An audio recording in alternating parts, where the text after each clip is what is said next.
Au Proche-Orient, le 23 mars dernier, près de Rafah, dans le sud du territoire palestinien, des soldats israéliens avaient ouvert le feu sur des équipes de la défense civile et du Croissant Rouge palestinien, faisant 15 morts dans leur rang. L'armée israélienne fait aujourd'hui part des conclusions de son enquête interne et admet plusieurs fautes professionnelles. L'officier commandant les soldats israéliens auteurs des tirs sera limogé. Jean Chamolou. Ce sont des images qui avaient fait le tour du monde. La scène se déroule dans la nuit du 23 mars, près de Rafah, dans le sud de la bande de Gaza. Un convoi du Croissant Rouge, de pompiers et de véhicules de l'ONU s'arrête brusquement, sans sommation. Ils sont pris pour cible par l'armée israélienne. Face à une vague d'indignation internationale, une enquête interne à l'armée a été ouverte et elle vient de conclure à une série d'erreurs dans la chaîne de commandement. L'enquête a mis en évidence plusieurs fautes professionnelles, des désobéissances aux ordres et un manquement à rendre totalement compte de l'incident. Les troupes n'ont pas ouvert le feu à l'aveugle, mais sont restées en alerte afin de réagir à des menaces réelles qu'elles avaient identifiées. Les corps de 15 secouristes avaient été retrouvés enterrés dans le sable plusieurs jours plus tard. L'ONU évoquait alors un possible crime de guerre. Les corps ont été enterrés dans cette fosse commune. On est en train de les sortir et ils ont encore leurs uniformes. Le communiqué assure que l'armée israélienne n'a pas cherché à dissimuler la scène. Et le lendemain, un porte-parole de Tsahal affirme: l'armée israélienne n'a pas attaqué une ambulance sans raison. Plusieurs véhicules suspects avançaient vers les troupes sans gyrophare ni signe de reconnaissance. Mais cette vidéo récupérée sur le téléphone portable d'une des victimes contredit la version israélienne.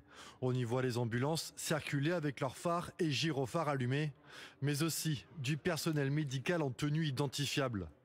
Toujours d'après l'enquête, parmi les corps, 6 ont été rétrospectivement identifiés comme des terroristes du mouvement du Hamas. Israël dit regretter les victimes collatérales. L'officier qui commandait l'unité sur le terrain ce jour-là va être limogé. Ce matin, le pape François a dénoncé depuis le Vatican la situation humanitaire dramatique à Gaza, tout en mettant en garde contre le climat d'antisémitisme croissant. De son côté, le Premier ministre israélien a confirmé sa ligne avec une poursuite des offensives militaires. Il se dit convaincu de pouvoir ramener les otages aux mains du Hamas, qui a récemment publié une vidéo de l'un d'entre eux. Sa prise de parole hier est loin de faire l'unanimité en Israël, notamment chez les militaires et les réservistes israéliens. Sur place, Arnaud Miguet, Cyril Théophilos et Maël Benoliel. Je m'appelle Dani, ancien directeur du Mossad, et je suis contre la reprise de cette guerre. Je m'appelle Yuval et j'ai décidé d'arrêter de servir dans l'armée. Je m'appelle Itamar et j'ai refusé de rejoindre l'armée israélienne. Je m'appelle Guy, ancien pilote de l'armée. J'ai lancé une pétition pour l'arrêt de la guerre. Ils viennent de tous les horizons et semaine après semaine manifestent toujours plus ouvertement pour dire stop à la guerre. Depuis la reprise des bombardements à Gaza le 18 mars, ce mouvement d'opposition en Israël grandit. Guy Poran est ancien officier de l'armée israélienne.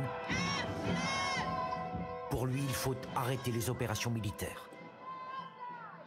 Tout d'abord, les otages, le fait qu'il faut libérer les otages. Aussi, la vie des soldats israéliens qui sont en danger et la vie des citoyens innocents palestiniens. Il est à l'origine d'une pétition signée par 1 millier de pilotes de l'air. 51 autres vont suivre, avocats, médecins, enseignants, au total 140 000 signataires en 10 jours. Ces contestataires dénoncent le manque de stratégie du gouvernement. Pour eux, cette guerre de 18 mois ne sert que les intérêts du Premier ministre Benyamin Netanyahou, tenu par l'extrême droite, qui menace de le faire tomber s'il met fin au combat contre le Hamas. Dani Yatom est un ancien directeur du Mossad, les services de renseignement extérieurs. La raison de cette guerre, elle est politique. Le Premier ministre, j'en suis persuadé, a compris que cette nouvelle opération ne fera pas capituler le Hamas. Il le sait très bien.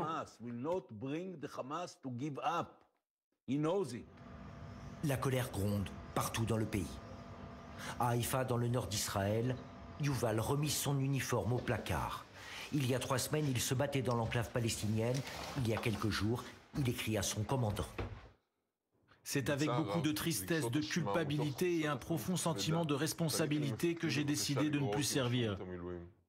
Je ne porterai plus l'uniforme sous le gouvernement actuel. Comme Yuval, de plus en plus de réservistes ne veulent plus servir à Gaza. La dernière fois que j'étais à Gaza, j'ai compris qu'Israël se dirigeait vers une nouvelle opération terrestre plutôt que vers un accord pour la libération d'otages. Le monde entier voit ce qui se passe à Gaza. Tout est détruit ou presque. C'est une tragédie pour tout le monde. Refuser de poursuivre les combats ou de servir sous les drapeaux. En août dernier, Itamar Greenberg est convoqué ici pour entamer un service militaire obligatoire. Il dit non et se retrouve dans une prison militaire. Il sera détenu 197 jours au total. Gaza est aussi une prison. Pas pour moi, mais pour les Palestiniens.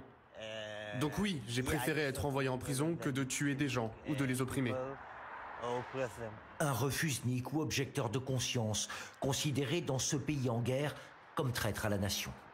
Le gouvernement, lui, considère que cette offensive est la seule capable de faire plier le Hamas et de permettre la libération des 58 otages toujours retenus à Gaza. Il avait promis d'y